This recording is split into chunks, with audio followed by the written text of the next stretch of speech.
All right, so I did a whole thing on the basics of Sora, how you can go in, how you check out books, how you can search by reading level and stuff like that. But I always think the most important thing, being a teacher, the most important thing is how is this tool used for me as a teacher. And so I want to kind of focus on that.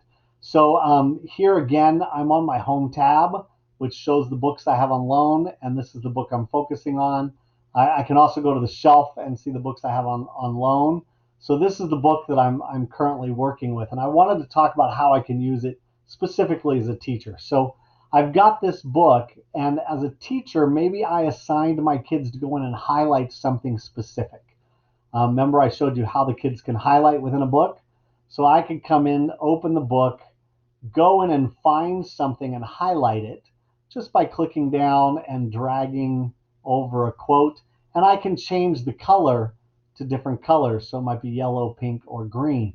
That allows me to, as a teacher, say, hey, I want you to go find, let's say I'm a primary teacher, I want you to go find some verbs in the book you're reading and highlight all the verbs in pink.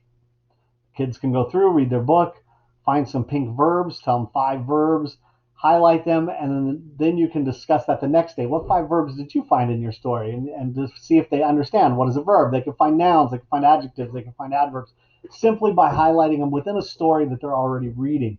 The other thing, and I said, for upper grade kids, that might be find character quotes or find setting quotes or find similes and metaphors, idioms that are in the story. You can have them go and actually in the story research, read it, looking for something specific and highlighting those specific things. You do have 3 colors, which means you can actually have them looking for up to 3 different things while they're reading the story and highlighting it for discussion later. That's one of the great uses of Sora as a teacher that I see is that you can have the kids go through, highlight different things, and have all that available for them to discuss.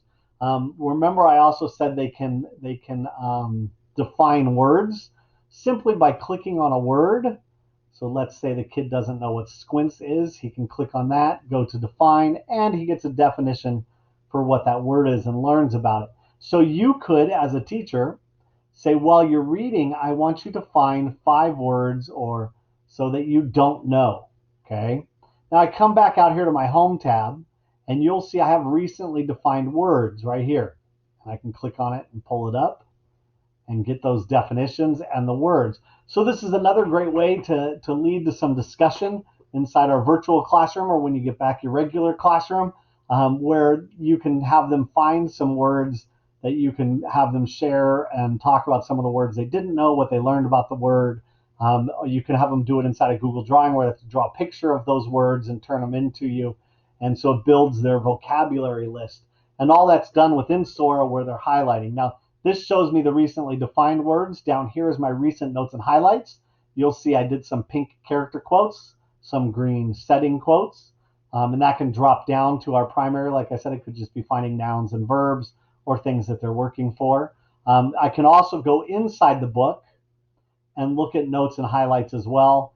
That way, if they've done 7 books, they're not confused by all the different lists of highlights. These are the ones just in this book and what specifically you're having them look for in that book. So, and again, they can choose any book they want, but you can give them specific things to go inside and look for.